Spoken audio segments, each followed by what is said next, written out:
you know, very much experienced against playing against the best Jackies in the world. We've seen this guy perform offline. We've seen him perform online. It's really just a matter of what he decides to pick against the character, because we've seen him play characters like Cetrion in the past to try and deal with Jackie as well. We have. That was some time ago. It's kind of almost mad to think about how long ago it has been. These last 2 years for a lot of these shows is kind of flown on by for me. But I think that we can expect perhaps our first Game 5 of the day.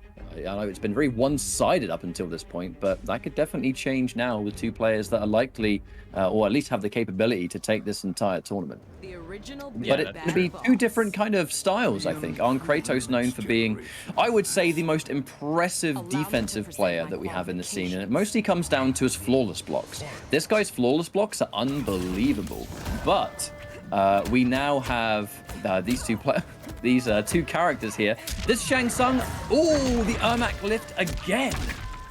Yeah, so we're going to see that pretty much enhanced Soul Eater like we were seeing from Disarded earlier on in the winter side of things. K-Top going to get that back throw. For those unaware, that gives Jackie some really nice Oki. Going to allow for that leap. Goes for the double grenade launcher in the air. Keeps him burning and uses that forward throw to just add on some more damage.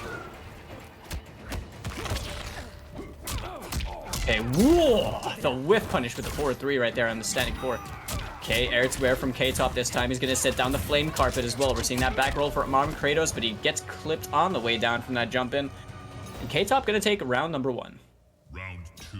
I think this is going to be an impressive start. The important thing will be keeping Shang Tsung in the corner, right? You don't want to give him any range to play his game. There's that jump kick air to air, of course, the breaker, and goes for that max range of more. It's kind of good, to be honest. It kind of seems similar to like an Ermac choke, right? It's basically pseudo-safe, right? Like you're, and also you get the, I mean, I don't know if Dash Punch consistently punishes it. Maybe at the max range it doesn't, and that could be why Kratos is using it so confidently. But right there, the crossover into the confirmed combo, Kratos gets himself a nice, just over 30% as well. Jackie Briggs with 950 HP for those unaware. She is a little bit squishier than Shang Tsung in this regard, but that down 2 KB is most likely going to be enough damage. There was no breakaway for ArnKratos to use anyway, I believe. No, there was 2 bars of defensive bar. K-Top went for it just in case, because this on its own does great damage and creates a position where K-Top's in the lead. Right. Goes for the instant leap, and that's game 1, just like that. Okay, K-Top making a statement right here. Yeah, I mean, just the down 2 KB into the Fatal Blow alone is you're getting your KB launcher and you're going straight into a Fatal Blow anyway. You haven't done anything in between. The damage scaling really isn't really much of a factor. It's going to chunk a lot of that life. So K-Top, very wisely just going for the instant leap in, going for the grenade launcher as well to set down the carpet flame, really just maximizing a way to close out that game. But that was quite an impressive performance right there from K-Top in game number 1. It was, and it was off to a good start too. And that's the important thing for me, is that you get to see the damage of Jackie in that position. Just down 2 KB into Fatal Blow did just shy of, I think, 50% almost. Really, really, really good stuff. Yeah, and we just want to give a shout outs as well to Power A, the Fusion by Power A. The Fusion 2 Pro wired controller for the Xbox Series X and S is available now. Be sure to check out powera.com, as you can see right there, as you saw before underneath the commentator cams. As we're over here in game number 2, last match of losers round 1 between K-Top and ArnKratos. Greece versus Russia over here, and K-Top with a very dominant health lead over here to start things off in this game. Getting totally rushed down, and ArnKratos just trying to squeeze out any button that he can. Hasn't been able to do it so far. Now, this is a almost totally unwinnable situation. There was almost nothing he could do. Yeah. There's plasma on the floor, an almost whole life comeback to make. I don't see that being much of it, and expects the down 1. ArnKratos trying to poke his way out, and K-Top is just being so wise to it, overwhelmed by even more pressure. Plus frames, the dashing grab. He tried to get out. Didn't get the right read though. Maybe a down 1 instead. Oh my god! That This felt like the right read. Oh, back. drops it though. Hey, wait. Can he pull off this whole comeback? Gonna be a very tough thing to do. Nice throw escape right there from K-Top. And a punish.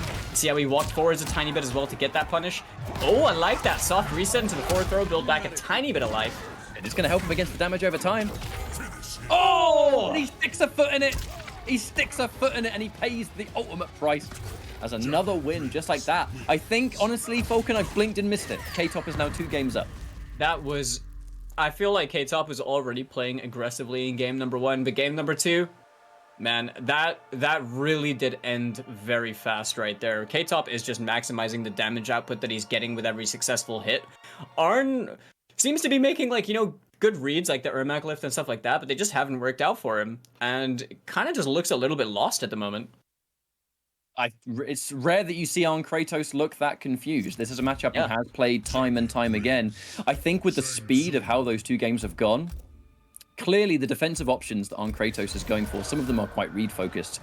They're not working. He needs to take his time in character select to think, right, why am I getting hit? We're seeing button stagger, small back walk up into the advancing mid again because he's pressing down 1, getting punished for it. He's trying to anti-air or anti-cross up the shrapnel blast, getting caught for it because he's just not in the right rhythm here. The way K-Top is playing is not how ArnKratos thinks it's going to go. So he needs to do something drastically different in this game and beyond. Yeah, but we're going to see him stick it out with the Shang Tsung pick as well. Fully believing in this. He's going to be locked in on this character for the remainder of the set if he's managing to win this one.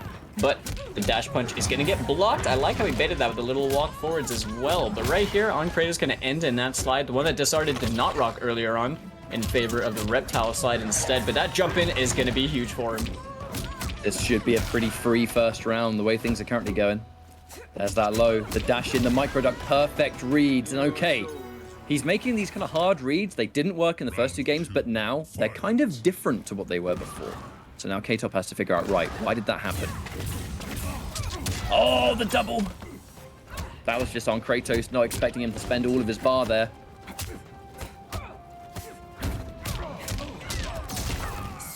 Ooh, even without the plasma, still getting 18%. That string's so powerful. Oh no, another one back to back. 36% just like that.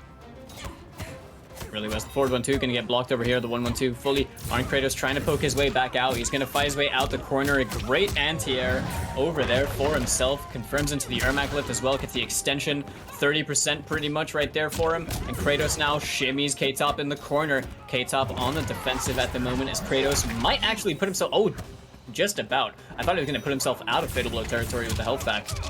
A Fatal Blow! K-Top brings himself onto match point. ArnKratos, whatever he was expecting, it wasn't that. And now that will be Greece match point up here. 1 round is all he needs. ArnKratos still has the fatal blow. He has pretty much every crushing blow still too. All of the resources at his disposal and full meter. I also want to touch upon something real quick, Ketchup. We know how K-Top uses that fatal blow. He counterpokes with that fatal blow, so for him to be off that in the final round situation in this game right here is huge for Kratos, and he needs to try and take advantage of that. Kratos off to a fantastic start. Oh no, I think that was definitely K-Top expecting a grab of some sorts. And again, he is expecting throw constantly. And the second the throw comes out, he's not looking for it. Definitely got psyched out a little bit there. ArnKratos, great position. Only needs a little bit more. This should by all means be his game. But again, should be the downward check. Oh, just out of range right there, Ketchup. Didn't get the punish on the dash punch. He's giving K-Top another chance right here. Another hard read. This is what I mean. So ArnKratos, he makes these extremely bold decisions. You know, whether it's jumping out of something, whether it's pressing out of plus frames, whether it's going for just a straight up neutral duck. Yep. The first 2 games, they just didn't work. As vague as it sounds, they weren't working. But he's sticking to it now, but he's acknowledging that K-Top is being a bit hasty. K-Top was on match point, wanted to make something happen, and was in return trying to make the same decisions, and they were just not working out the way he thought they would. And this is the nature of ArnKratos. He just has this 6th sense over what to do, and somehow always manages to be correct. Yeah, and I mean, to be honest, like, K-Top seems a bit too greedy at times as well with the ways that he's playing this last game. He's just a bit too impatient, like he's trying to close things out a bit too quickly, and Kratos is really just kind of stealing the pace of the match and playing the neutral pretty comfortably. But we saw K-Top in that corner get shimmied many times, so it could be a battle of, you know, the mental durability as well in this case, where ArnKratos could gradually throughout the course of the remainder of this set be getting into K-Top's head a little bit. We always have these reverse sweep situations when we go into a game 5 of players 1-2 last games. Perfect read though, leaps right as the corpse drop comes out. and there's already almost a full B&B's worth of damage anyway. Now he's going to show respect here. Expecting a back 3 stagger, I think K-Top was, as the entire thing knocks him down and sets up. That uppercut, probably not meant to get him out the corner, but we'll take those, at least for damage. Yeah, for sure. The down 2 right there, tried to get the pickup. K-Top now throw escape. Yeah. Those throw escapes have always been so good for ArnKratos. Wow, down 1 on block and still able to actually manage to challenge it. That was a very gutsy move as well against a character with a 9-frame advancing mid. That's going to lead into your death. What a read right there. As you were mentioning before, I mean, ArnKratos, you know, really living and dying by some of these reads sometimes. They work out for him quite a lot playing on that 6th sense. But K-Top has that fatal blow you got to watch out for if that's going to successfully connect. Oh, avoided the skulls. And just like that, managed to catch the jump into, confirmed into the fatal blow. And that is going to be the round and now set point for K-Top. Once again, but you said it yourself, he was a bit greedy last game. So can he keep his head in the game? As we now on the Soul Chamber. God, I'm so happy the stage came back. ArnKratos needs to fight for his tournament life. Remember, folks, this is loser's bracket. Now we're out of the tournament after this one. Getting opened up. He did. He got the flawless block as well.